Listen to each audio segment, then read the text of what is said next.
D'ici 2021, ces deux imposantes bonbonnes de gaz auront complètement disparu du paysage de Saint-Pierre-des-Corps. Démantelée entièrement, l'usine Primagaz devrait être relocalisée ici, dans ce champ, au beau milieu de la campagne à Druy.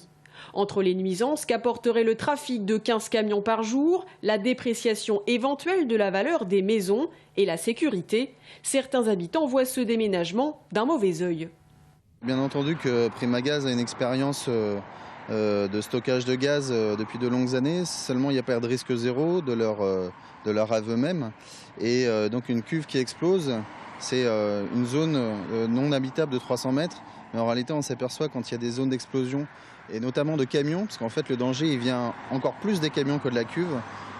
C'est 700 mètres de souffle pour les habitants. Pour d'autres, pas plus d'inquiétude que ça. De plus, une enveloppe de 50 000 € par an, ça ne se refuse pas. Ça représente presque 50% supplémentaire d'investissement, de budget d'investissement, puisqu'il faut savoir que le budget d'investissement d'une petite commune comme Druy, c'est à peu près 100 000 €, 100 à 120 000 € par an. Ça peut apporter du bien à la commune. Il faut écouter.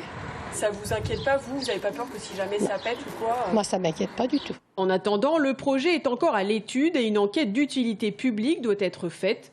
Côté aménagement, l'installation coûterait environ 6 millions d'euros, dont 60% seraient à la charge de l'État et des collectivités.